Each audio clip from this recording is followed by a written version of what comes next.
Welcome everybody to my new points. I have already talked a lot, and in the last class I told you something about your English. Today No, it's not. I would like to draw your attention to new points, and it is how to learn English.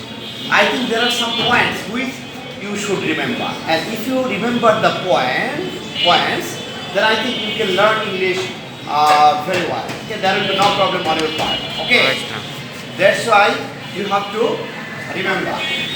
Okay, so let's try to know how we can learn English. First of all, whenever you will go to read your English book, that means whatever the things you will read, it doesn't matter.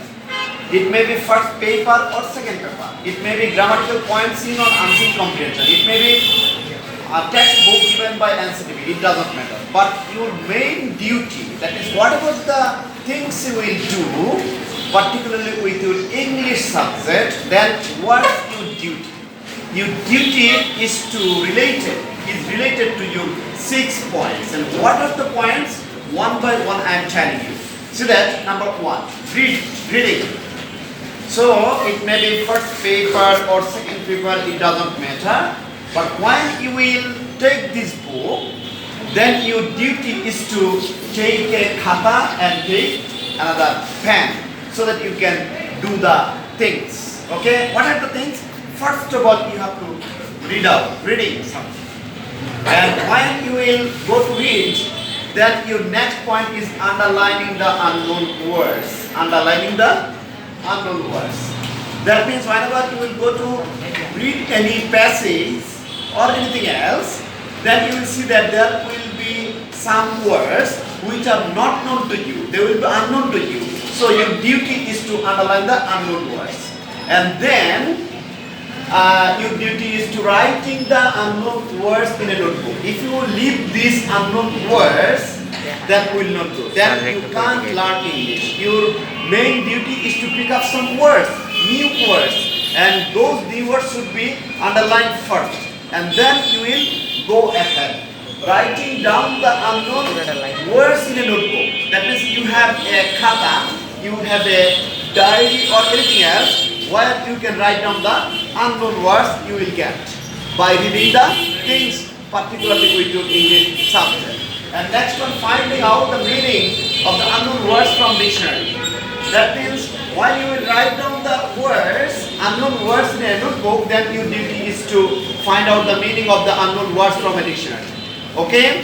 So, and then when you will go to find out the meaning of the words, unknown words, then your duty is to see whether the word is changeable or unchangeable. If the word is changeable, then your duty is to see which person speech is that very word.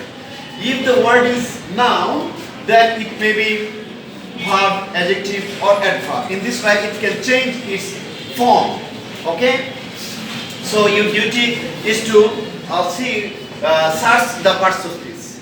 While finding out the meaning of the words, then you will try your level best to see which parts of this is the No, it's not. word. If it is changeable, then it may have other forms. That means if you learn in this way one word, you will learn 4 words. Okay? And if you learn 4 words, you will learn 16 words. And if you learn 16 words, you will learn 64 words. In this way, if you continue, if you go on, one day you will see that your brain will be a dictionary. Okay? And last one, when you will go to read any passage, and whenever you will go to finish by reading that passage, and you will have some words which are not known to you, which will be unknown to you. And you will write down the words in a notebook. And your duty is to find out the meaning side by side, writing down the meanings, and then you will see the meaning side by side, spelling, and then last of all pronunciation. Also you have to see from a dictionary. Okay? And last of all, what's your duty? Your duty is to memorize the words. You will memorize the words, and then how you will memorize?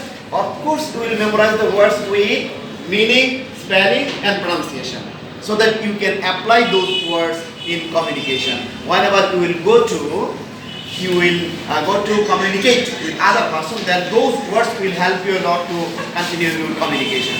Okay, because English is not subject oriented, I tell you. English is skill based, so you have to use it in practical situation. Clear?